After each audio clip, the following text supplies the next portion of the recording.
Sayang ang kita. Ang hirap pa naman ng buhay. Wala kaming pampagamot. Ang mahal ng mga gamot. Baka lumala ang sakit ko. Parang wala akong kakampi at karamay. Diyos ko, nawawala na ako ng pag-asa. Pero hindi. Alam ko, merong pag-asa. Gagaling din ako. Mayroong pag-asa. Ang pag-asa mo at ng pamilya mo ay sa iyo mag-uumpisa. Ang bagong buhay ay matatamasa basta ikaw ay matutong pumili ng iyong kaagapay sa buhay.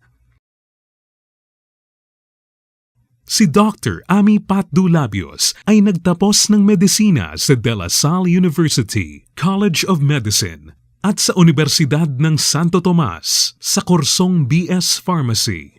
Siya ay naglingkod na bilang miyembro ng Sangguniang Panglungsod ng Muntinlupa, Assistant Majority Floor Leader, Sangguniang Panglungsod ng Muntinlupa, Chairperson ng Committee on Health and Sanitation, at Chairperson, Committee on Women and Family Relations.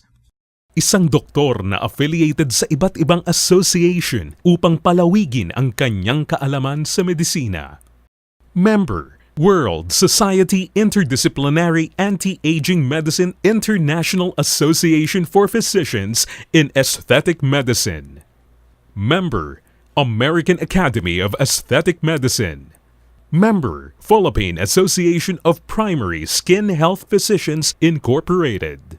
Training in dermatology, particularly in medical skin health. Ang pamilyang Patdu ay tumulong sa kanilang komunidad at sa ngayon, patuloy ang pagtulong ni Dr. Ami Patdu-Labios upang maalagaan at proteksyonan ang kalusugan ng bawat miyembro ng pamilya. Ako po si Rogelio Valencia. Malaking tulong po sa amin si Dr. Ami Patdu-Labios. Bali, iniikot po ni Dr. Ami Patdu yung mga bahay-bahay dito para sa mga sanggol pa. Nagbibigay po ng mga gamot, vitamins. Nagpapasalamat po ako kay Dr. Ami Patdu-Labios kasi po malaking naitulong niya sa pamilya namin.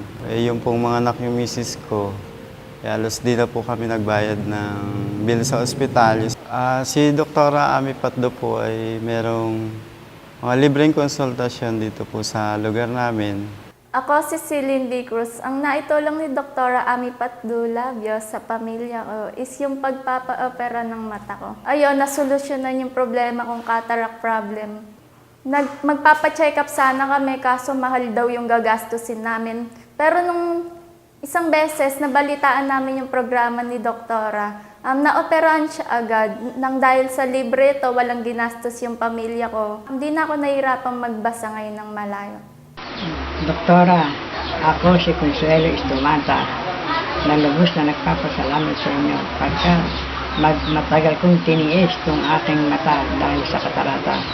Nang dahil sa inyo, ako ay na-opera. At kung hindi dahil daw siguro ako'y bulag na. Kaya Doktora, salamat Lord at sumapit ka sa buhay namin. Thank you. Ang iba't ibang programang isinakatuparan ni Dr. Ami Patdu-Labios ay ang Alagang Pangkalusugan,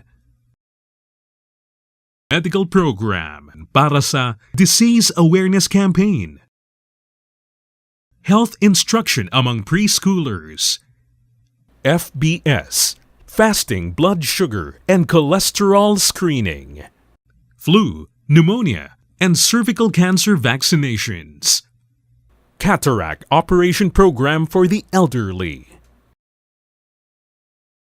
Medical Outreach, Psychiatric and Cognitive Evaluation for Preteens with Disabilities and their Enrollment in Special Education, Feeding Program in Lakeview Elementary School,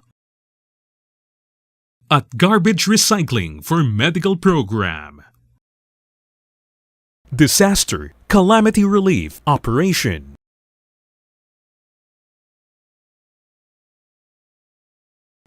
Educational Support Program, Amethyst Program in Putatan Elementary School.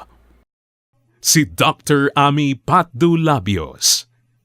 Dedikadong manggagamot, isang tunay na lingkod bayan na tutulong sa ating mga taga-Muntinlupa upang pagyamanin hindi lamang ang ating mga sarili, kundi pati na rin ang ating kalusugan. Kaya't sa darating na eleksyon, huwag kalimutan, kapit bisig, kasama si Dr. Ami Patdu Labios.